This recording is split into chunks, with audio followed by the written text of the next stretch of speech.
నమస్తే, welcome to 99 TV. నేను Raghunandan.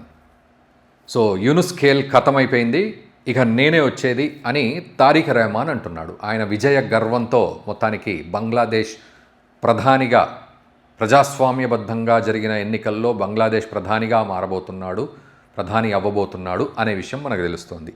So next Yunus ఖేల్ ఖతమైపోయింది.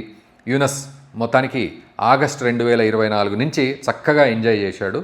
సో ఇప్పుడు అతనికి ఏంటి పరిస్థితి అనేది ఇంకా బీఎన్పీ ఏం చేస్తుంది అనేది చూడాలి. ఇదొక ఎత్తు అయితే, యూనుస్ చాలా హ్యూమన్ రైట్ వయలేషన్ జరిగింది ఎన్నికల్లో అని కూడా కామెంట్ చేశాడు. చాలా మానవ హక్కుల ఉల్లంఘన జరిగింది అనేది కామెంట్ చేశాడు. అంటే ఏం జరిగింది అనేది ఆయనకే తెలియాలి. బట్ ఏదేమైనా బంగ్లాదేశ్ లాంటి దేశంలో అటు మరి ఐఎస్ఐ పాత్ర కూడా ఉంది అనేది తెలుస్తోంది ఈ ఎలక్షన్స్లో. అయినప్పటికీ ప్రజలు అటు జమాతే ఇస్లామీని ఓడగొట్టి బీఎన్పీని గెలిపించారు. Jamaate Islami national citizen party కనుక గెలిచి ఉంటే భారతదేశానికి చాలా ఇబ్బందిగా ఉండేది. బట్ తారిక్ రెహమాన్ గెలిచాడు, బీఎన్పీ గెలిచింది కాబట్టి.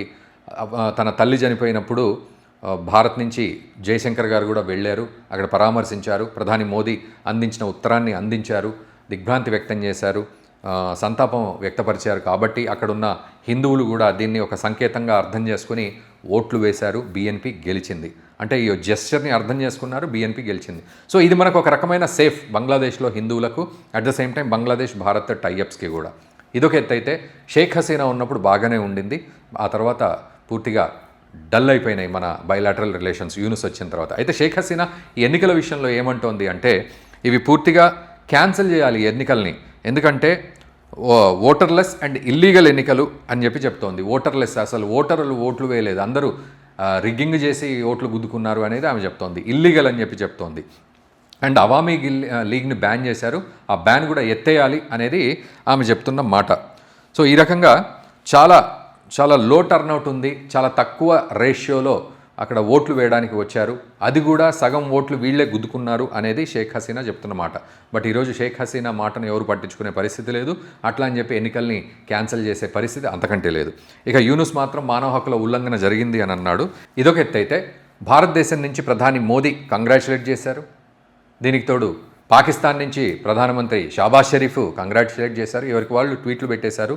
సో మేము మీతో కలిసి పనిచేస్తాం అని చెప్పి అటు భారత్. ఇంకొక వీడియోలో నేను చేశాను, ప్రధాని మోదీ ఏమన్నారు, షాబాజ్ షరీఫ్ ఏమన్నాడు అనే విషయాన్ని కూడా. సో పాజిటివ్గా మాట్లాడారు వాళ్ళు. అదొక ఎత్తు అయితే, తారిక్ రెహమాన్ ఇక్కడ ఒక మాట చెప్పారు. ఆ మాట చెప్పే ముందు అసలు వీళ్ళు బీఎన్పీ ఎన్ని సీట్లు గెలుచుకుందంటే 200+, అంటే 209 నుంచి 12 సీట్లు గెలుచుకున్నారు. 2/3 ఆఫ్ మెజార్టీ వాళ్ళు గెలిచేసుకున్నారు. వాళ్ళకి ఇంకా అవసరం లేదు, తిరుగులేదు. ఇంకా ఎవరన్నా ఇండిపెండెంట్లు ఉంటే వాళ్ళని కలుపుకుంటే సరిపోతుంది, అది కూడా అవసరం లేదు వాళ్ళకి. ఇక జమాతే ఇస్లామీ 50 నుంచి 60 సీట్లు గెలుచుకుంది. నేషనల్ సిటిజన్ పార్టీ 5 నుంచి 10 సీట్లు గెలుచుకుంది. ఇక అదర్స్ 10 నుంచి 15 సీట్లు. సో ఇలా గెలుచుకున్నారు. 50 పార్టీలు ఇందులో ఒక రికార్డ్ అనమాట. 50 చిన్న చితక పార్టీలన్నీ కూడా ఎలక్షన్స్లో నిలబడ్డాయి. అయితే కొసమెరుపు ఏంటంటే, బంగ్లాదేశ్ నేషనలిస్ట్ పార్టీ తారిక్ రెహమాన్ ఎవరైతే గెలిచారో ఆయన ఏమంటున్నాడంటే, మనం ఎకనామికల్గా డెవలప్ అవుదాం, మనం అటు భారతదేశంతో ఫ్రెండ్లీగా ఉందాం, పాకిస్తాన్తో ఫ్రెండ్లీగా ఉందాం, సమానంగా చూద్దాం అందరినీ. మీరందరూ కూడా మన గెలుపును దృష్టిలో పెట్టుకొని మీరు నమాజ్ చేయండి, అటు మసీదుల్లో పూజలు చేయండి, గుళ్ళల్లో అటు ప్రేయర్స్ చేయండి, ఇక్కడ చర్చిలలో, తర్వాత పగోడాలో ధ్యానం చేయండి అని చెప్తూ ఉన్నాడు. సో ఈయనను చూస్తుంటే మాత్రం కాస్త బంగ్లాదేశ్కి మంచి రోజులు వచ్చాయేమో, భారత్ బంగ్లా సంబంధాలు బాగుంటాయేమో అన్న ఆలోచనలు అయితే కలుగుతున్నాయి. బట్ ఆయన స్టాండ్ ఏంటి భారతదేశం వైపు, రోహింగ్యాల వైపు ఆయన స్టాండ్ ఏంటి, భారతదేశంతో టైఅప్స్ విషయంలో ఆయన స్టాండ్ ఏంటి, పాకిస్తాన్కు ఆయన ఉన్న స్టాండ్ ఏంటి, ఇవన్నీ కూడా రాబోయే రోజుల్లో బయటపడతాయి. అవి బయటపడ్డాక మనం అప్పుడు ఒక అంచనాకి రావచ్చు తారిక్ రెహమాన్ ఏం చేయబోతున్నాడు అని. సో మీరేమనుకుంటున్నారో కామెంట్ చేయండి. అండ్ దయచేసి ఈ వీడియోని మన మిత్రులకు తప్పకుండా షేర్ చేయండి. అండ్ మా ఛానల్ని సబ్స్క్రైబ్ చేయండి. Thank you very much.